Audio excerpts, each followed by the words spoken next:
Hello, good morning mga kasimpleng boy highs. So ayan na nga, ready na ang aming grupo. Kasi nagpiprepare na po kami ngayon para pumunta po ngayon ng Sitio 9 para sa aming gift giving na gagawin ngayong linggo. So mga kasimpleng boy hi, samahan niyo po kami magbigay ng kaunting kasiyahan sa mga bata, sa mga taga Sitio 9. Kaya ano pang hinihintay nyo? Let's go!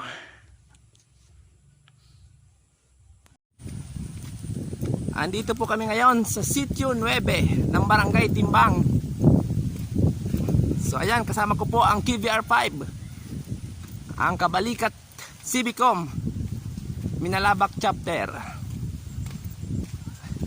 Magbibigay po kami ng konting tulong sa mga bata kasi magpapasokan na ngayon.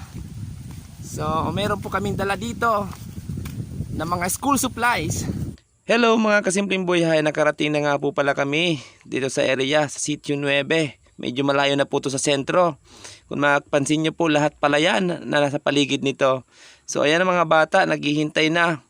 Pagdating namin, nandyan na sila, naghihintay na sila sa kanilang mga ngunting regalo na makukuha, mga pandagdag na mga gamit para sa So ayan, madami na po ang mga bata ngayon. Waiting na sila sa kanilang makukuhang regalo.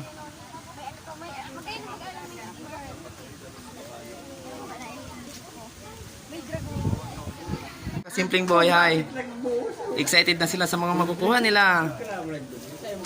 Ito yung mga school supply na pamibigay. Saya na nga po, medyo madami na.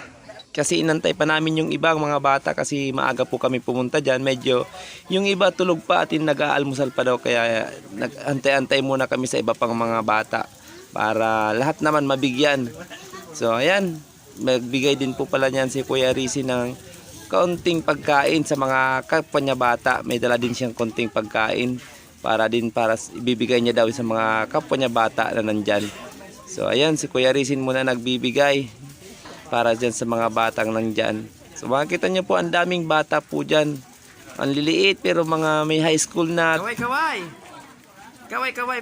So ayan, happy naman ang mga mami kasi may mga gamit na ang mga baby nila. 5274 Minalabak Chapter. Ang pag-iribami po, may daraman po sa inyong kadikit na regalo.